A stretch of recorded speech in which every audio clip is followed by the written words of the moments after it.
सोचो, अगर हमें 15 सालों के लिए बिना बिजली के रहना पड़े तो हमारी जिंदगी कैसी होगी। क्या हम इंसान बिना बिजली के सरवाइव कर पाएंगे या फिर मारे जाएंगे? चलिए जानते हैं। तो कहानी की शुरुआत कुछ पुराने दिनों के शिकागो में होती है, जहाँ सभी इंसानों के पास इलेक्ट्रिसिटी थी। यहाँ पर हम एक चार्ली नाम की बच्ची को देखते हैं जो कार्टून देख रही थी। वहीं उसका छोटा भाई डैनी आईपैड में गेम खेल रहा था और उनकी मॉम रेचल फोन पर किसी से बातें कर रही थी कि तभी उसका हस्बैंड बेन घबराता हुआ घर आता है और उन्हें बताता है कि उनके पास ज्यादा टाइम नहीं है। जिस पर रेचल उससे पूछती है कि तुम किस बारे में बात कर रहे हो। अचानक यहाँ बेन के घर में लाइट्स ब्लिंक होने लगती है और उसके लैपटॉप में भी कुछ फाइल्स डाउनलोड होने लगती है, जो अगले ही सेकंड में 100% डाउनलोड भी हो जाती हैं। जिसके बाद वो अपने लैपटॉप से यूएसबी निकालकर उसे एक मेटल के लॉकेट में लगाने लगता है। वहीं दूसरी ओर हाईवे पर माइल्स और उसका दोस्त अपनी कार से निकलते हैं, जहाँ उनके पीछे रुकी हुई गाड़ियों की लाइन लगी हुई थी, जिनकी हेडलाइट्स भी एक के बाद एक अपने आप बंद हो रही थी। आसमान में प्लेन्स भी इधर उधर क्रैश होने लगे थे, जमीन पर ट्रांसफार्मर्स फटने लगे थे और यहाँ तक कि विलीस टावर भी एकदम काला पड़ चुका था। इसके बाद हम धरती को अंतरिक्ष से देखते हैं, जहाँ धीरे धीरे धरती से बिजली गायब होती हुई नजर आ रही थी। अंधेरा यूएसए के नॉर्थ से होते हुए ईस्ट और साउथ में फैलता चला जा रहा था और चारों तरफ ऐसा समा हो गया था कि बिल्कुल कैंडल लाइट डिनर का माहौल था। लेकिन आज की जनरेशन यानी कि जेन जी के लिए इंटरनेट ना होने का मतलब है कयामत का आ जाना। इसके बाद हमें एक स्टोरी सुनाई जाती है, जिससे हमें पता चलता है कि उस ब्लैकआउट डे को 15 साल से ज्यादा हो गए हैं। ब्लैकआउट डे के बाद इलेक्ट्रिसिटी वापस आई ही नहीं, जिस वजह से इलेक्ट्रिसिटी से चलने वाली सभी चीजें बेकार हो गई थी। यहाँ तक कि लोगों के कार इंजन्स, जेट टर्बाइन्स और जरा जरा सी बैटरीज भी बिल्कुल खराब हो गई थी। इन सब चीजों की वजह से बड़े पैमाने पर सभी के हालात बहुत खराब हुए। बीमारी बढ़ी लेकिन दवाइयाँ नहीं मिली, आग लगी लेकिन आग बुझाने वाली गाड़ियाँ नहीं थी, फैक्ट्रीज थी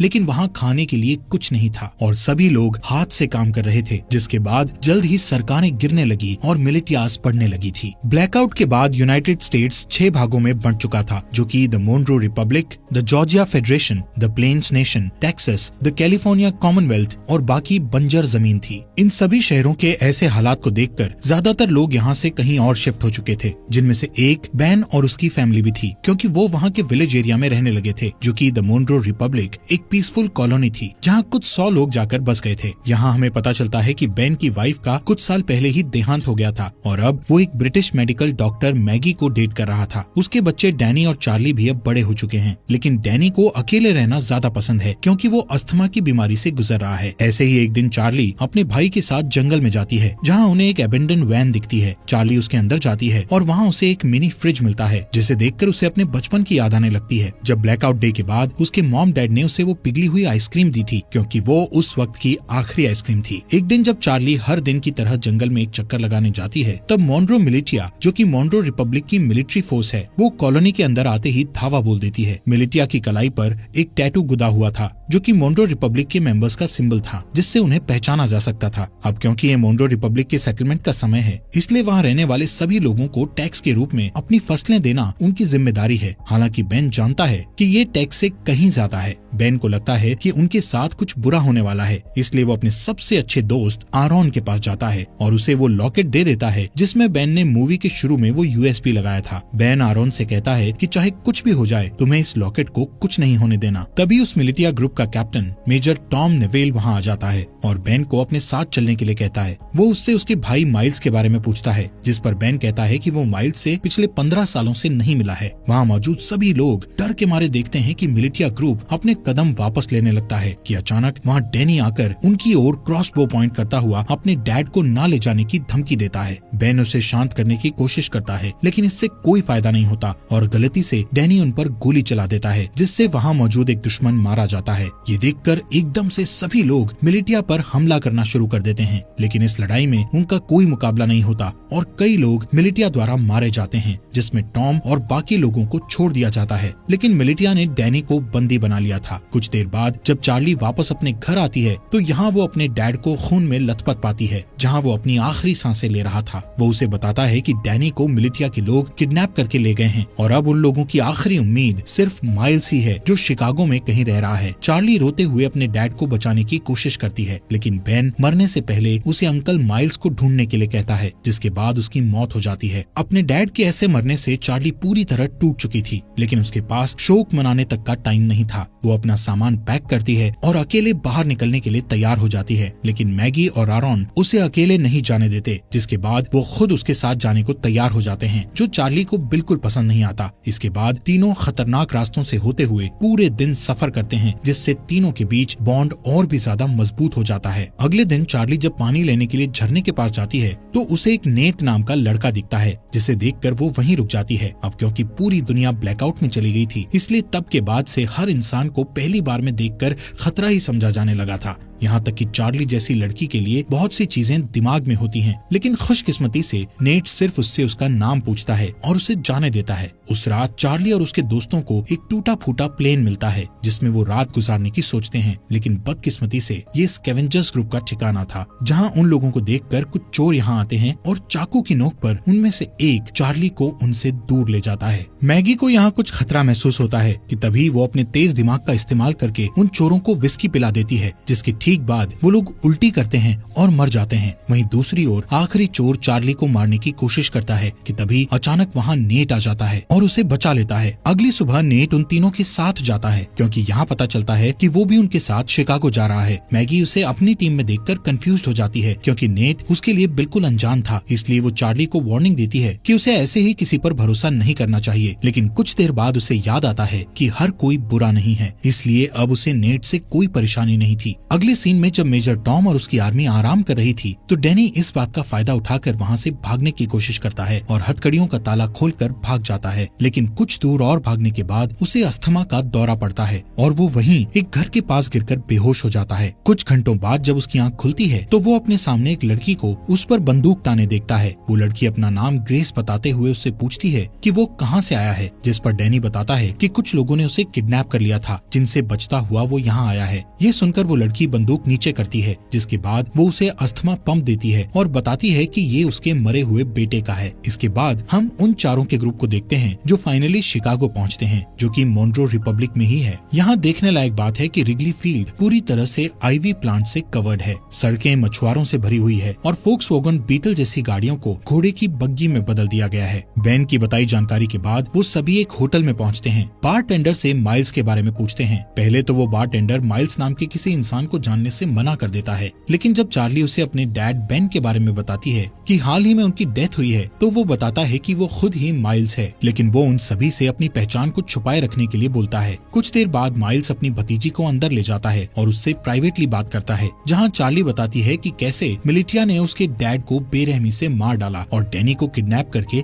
अपने साथ ले गए। जिसके बाद चार्ली उससे पूछती है कि वो लोग हमारी फैमिली के पीछे क्यों पड़े हैं, जिस पर माइल्स कहता है कि जरूर बेन कुछ न कुछ उस ब्लैकआउट के बारे में जानता था। वो कहता है कि मोन्ट्रो रिपब्लिक के लीडर जनरल मोन्ट्रो एक क्रूअल डिक्टेटर था, जो पूरे देश और पूरी दुनिया को अपने कब्जे में करना चाहता था, लेकिन उसके लिए उसे कुछ हथियारों की जरूरत थी, जैसे कि फाइटर प्लेन्स, टैंक्स और यहाँ तक न्यूक्लियर बॉम्ब्स। और क्योंकि बेन अकेला ऐसा इंसान था जो ब्लैकआउट क्यों हुआ था उसके बारे में जानता था और मोन्ट्रो को विश्वास था कि वो इससे निपट सकता है। ये सब सुनने के बाद चार्ली अपने भाई डैनी को लेकर और ज्यादा चिंतित हो जाती है और अपने अंकल से उसकी मदद करने के लिए कहती है, लेकिन सरप्राइजिंगली वो उसकी मदद करने से साफ मना कर देता है, क्योंकि उसका मानना था कि ये काम बहुत रिस्की है और वो इस काम को करने के लायक नहीं है। जिससे नाराज होकर चार्ली वापस अपने ग्रुप के पास जाने के लिए तैयार हो जाती है। उसे परेशान देखकर नेट माइल्स के पास बिल्कुल लड़ने के मूड में जाता है, लेकिन तभी माइल्स नेट का हाथ पकड़कर उठता है, जहाँ पता चलता है कि नेट भी मोन्ट्रो मिलिटिया का मेंबर है और वो चार्ली और उसके दोस्तों के साथ मिलकर माइल्स तक पहुँचना चाहता था। ये जानकर हर कोई हैरान हो जाता है, लेकिन इससे पहले कि वो कुछ कर पाते नेट वहाँ से भाग जाता है। अब मिलिटिया को उनकी लोकेशन का पता होने के बावजूद भी माइल्स अपनी जगह को छोड़ने से मना कर देता है, क्योंकि उसका मानना था कि वो अकेला ही पूरी फौज का सामना कर सकता है। चार्ली और बाकी लोग भी माइल्स की मदद करने को तैयार थे, लेकिन माइल्स गुस्से में उन पर चिल्लाते हुए उन्हें यहाँ से दूर जाने के लिए कहता है। कुछ ही देर बाद नेट अपने साथ बहुत सारे आर्मी सेना को लेकर माइल्स से लड़ने आता है, लेकिन इतने सैनिक होने के बावजूद भी माइल्स सभी से बड़ी सफाई से तलवारों का इस्तेमाल करके लड़ता है और एक एक करके सबको मार देता है। जिसके बाद वहाँ चार्ली और उसके दोस्त वापस आ जाते हैं हैं और माइल्स के साथ लड़ाई में शामिल हो जाते हैं। इसी बीच मिलिटिया का एक आदमी चार्ली को जान से मारने की कोशिश करता है, लेकिन अचानक से तभी नेट आकर उस आदमी को मार गिराता है। थोड़ी ही देर बाद माइल्स मिलिटिया के कैप्टन को जान से मारकर लड़ाई खत्म करता है, जिसके बाद वो चार्ली और बाकी लोगों के साथ डैनी को ढूंढने के लिए निकल जाता है, जो सुनकर भी सभी काफी खुश होते हैं। कुछ देर बाद माइल्स को अचानक से उस ब्लैकआउट डे का एक फ्लैशबैक याद आता है और यहाँ से सीन फ्लैशबैक में जाता है, जहाँ सारी दुनिया में अचानक अंधेरा छा जाने के बाद वो अपने दोस्त के साथ कार से बाहर निकलता है और अपने दोस्त के साथ मरीन कॉर्प्स बेस में जाता है, जहाँ हमें पता चलता है कि ये दोनों मरीन पुलिस हैं। यहाँ अंदर जाने के लिए उन्हें अपने हाथ पर बना वो एम नाम का टैटू दिखता है, जिससे पता चलता है कि माइल्स का दोस्त, जिसका नाम सेबेस्टियन मॉनरो है और वो इस समय मॉनरो रिपब्लिक का लीडर भी है। वहीं दूसरी ओर मेजर टॉम और उसके आदमी डैनी के फुटप्रिंट्स का पीछा करते हुए ग्रेस के घर तक पहुँचते हैं। डरी हुई ग्रेस डैनी को बचाने की कोशिश करती है, लेकिन जैसे ही टॉम उसे जान से मारने की धमकी देता है तभी वो पीछे हटती है और टॉम उसके घर में घुसकर डैनी को पकड़ लेता है। उनके जाने के बाद ग्रेस चुपके से बेसमेंट में जाती है और एक लॉकेट निकालती है जो बिल्कुल आरॉन के लॉकेट जैसा था। जैसे ही वो उसे दबाती है तो अचानक से कमरे में बल्ब चालू हो जाता है। इसके बाद ग्रेस उस लॉकेट को कंप्यूटर में लगाती है और किसी से चैट करना शुरू कर देती है। दूसरी तरफ जो ग्रेस से चैट कर रहा था वो बहुत खुश था कि मिलिटिया को उनके छुपे हुए राज के बारे में नहीं पता चला। यहाँ प्रेजेंट में माइल्स ग्रुप को अपने साथ ही रखता है, जो कि अपनी एक पुरानी साथी को ढूंढ रहा है जिसका नाम नोरा है, जो एक्सप्लोजिव्स बनाने में माहिर है। माइल्स चार्ली को बताता है कि अगर उन्हें डैनी को बचाना है तो उन्हें नोरा जैसे तेज फाइटर की जरूरत पड़ेगी। यहाँ टैवर्न में अचानक उनके ऊपर कुछ दुश्मन हमला कर देते हैं, लेकिन इस बार भी माइल्स सबको हरा देता है। तभी वो एक आदमी को पकड़ता है और उसका गला घोटते हुए नोरा की लोकेशन पूछता है। यहाँ हमें पता चलता है कि नोरा को भी मिलिटिया ने पकड़ रखा है और इस समय वो मिलिटिया में एक नौकर बनकर रह रही है। उस रात माइल्स अकेले ही बाहर जाने का फैसला करता है, ये कहते हुए कि वहाँ जाना खतरे से खाली नहीं है। जिसके बाद वो रेडी होकर बाकी ग्रुप के लोगों को लॉवेल इंडियाना में अगले 2 वीक बाद मिलने के लिए कहता है। हालांकि अगली सुबह जब मैगी और आरॉन जागते हैं तो उन्हें पता चलता है कि जिद्दी चार्ली भी माइल्स के साथ निकल गई है, जो चीज उन्हें बिल्कुल अच्छी नहीं लगती। अब उनके पास कोई चारा नहीं बचा था, इसलिए आरॉन मैगी को लॉकेट देता है जो कि बेन ने उसे दिया था। वो ये भी बताता है कि बेन ने उन्हें ग्रैंड पार्क में एक लेडी से मिलने के लिए भी कहा था, जो और कोई नहीं बल्कि ग्रेस ही है। हालांकि दोनों अभी भी चार्ली को लेकर चिंतित हैं, लेकिन उन्हें लगता है कि वो ठीक हो जाएगी और इसके बदले वो ग्रेस को ढूंढने के लिए ग्रैंड पार्क जाने लगते हैं। ये दोनों ग्रेस को ढूंढने निकल जाते हैं, जहाँ इन्हें लगता है कि ग्रेस ही वो की हो सकती है जिससे अर्थ पर इलेक्ट्रिसिटी को वापस लाया जा सकता है। वहीं दूसरी ओर जब मेजर टॉम अपनी सेना को लीड करते हुए अपने अड्डे की ओर जा रहे थे कि तभी अचानक एक गोली चलने की आवाज सुनाई देती है, जो सुनते ही वो लोग अपना रास्ता बदलकर उस गन शॉट की आवाज का पीछा करते हैं, जिसका पीछा करते करते वो लोग एक छोटे से घर तक पहुंचते हैं, जहां इन्हें पता चलता है कि इस मॉनरो रिपब्लिक में आम इंसान अपने पर्सनल बंदूकें और गोला बारूद नहीं रख सकते। इसी वजह से सभी लोग क्रॉसबोज और दूसरे हथियारों का इस्तेमाल करते हैं। इसी के चलते मेजर टॉम उस घर के मालिक को धमकी देता है कि वो अपने घर के सभी हथियारों को उन्हें दे दे। उस आदमी को लगता है कि वो हथियार देने के बाद भी मारा जाएगा, इसलिए वो अपने घर से एक बंदूक निकालकर बाहर खड़े एक आदमी को गोली मार देता है कि तभी मेजर टॉम उस आदमी को गोली मारकर उड़ा देता है। इन सब चीजों के बाद हम वहीं डरे हुए डैनी को देखते हैं। अगले सीन में मिलिटिया के अड्डे पर हमें फॉर्मली जनरल मॉनरो से मिलवाया जाता है, जिसका हाथ इन सभी बुरी चीजों में है।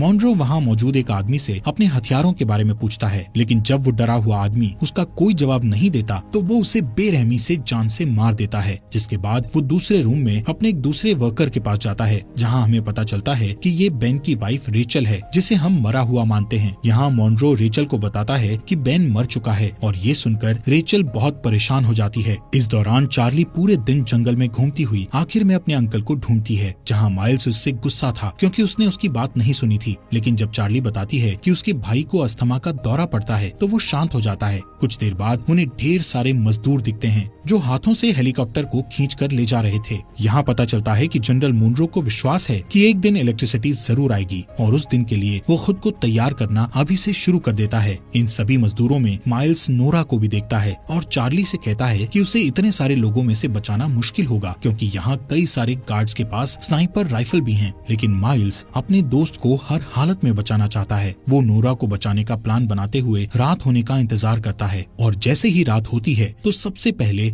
चार्ली डिस्ट्रैक्शन पैदा करती है और वहाँ मौजूद गार्ड्स को भगा देती है। फिर वो वहाँ गार्ड्स के पीछे छुप जाता है और आखिर में नोरा को बचाकर अपने साथ ले जाता है। लेकिन इस बात से नोरा नाराज हो जाती है क्योंकि वो खुद जानबूझकर कैदी बनी हुई थी, क्योंकि उसे उनकी राइफल चुरानी थी। उन स्नाइपर्स के पास ऐसे हथियार हैं जो आम तौर पर मिलना मुश्किल हैं। कुछ देर बाद माइल्स नोरा से कहता है कि उसे अपनी भतीजी को बचाने के लिए उसकी मदद चाहिए, जिसके लिए वो तुरंत मान जाती है। लेकिन इसके बदले वो उससे स्नाइपर्स से राइफल चुराने में मदद मांगती है। माइल्स को ये मुश्किल लगता है, लेकिन इस समय उसके पास नोरा की बात मानने के अलावा कोई चारा नहीं था। थोड़ी देर बाद वो तीनों पास की एक झोपड़ी में जाते हैं, जहाँ वो तीनों डैनी को बचाने की प्लानिंग करते हैं। बारूद का यूज करके नोरा एक टेम्परेरी हथियार बनाती है, जिसका इस्तेमाल वो उन स्नाइपर्स वाले गार्ड को मारने के लिए करेंगे। लेकिन एक दिक्कत ये है कि इस हथियार का असर सिर्फ कुछ मीटर्स तक ही रहेगा, जिसका मतलब हुआ कि उनमें से किसी एक को गार्ड के पास जाकर उन्हें गोली मारनी होगी। वो लोग प्लान करते हैं कि माइल्स और नोरा आसानी से उनकी पकड़ में आ जाएंगे, लेकिन चार्ली उनका आखिरी ऑप्शन होगा। यहाँ से जाने से पहले माइल्स उनसे कहता है कि जैसे ही वो सभी गार्ड्स मर जाएंगे तो वो सभी पहरेदारों को निकाल लेंगे। कुछ ही देर बाद चार्ली अपने हथियार को स्लीव्स के अंदर छुपाती है और एक खोया हुआ इंसान होने का नाटक करती हुई पहरेदारों के पास जाती है, जिसके बाद वो तुरंत हथियार लेकर गार्ड्स के पास जाती है और तुरंत उन्हें मार देती है। इससे पहले कि बाकी गार्ड्स कुछ कर पाते, वहाँ नोरा और माइल्स आकर उन पर हमला कर देते हैं। इस लड़ाई के बाद जब वो लोग सभी मजदूरों को आजाद कर रहे थे तो नोरा ये रिवील करती है कि उसने अपने रेबल के लिए स्नाइपर चोरी की थी।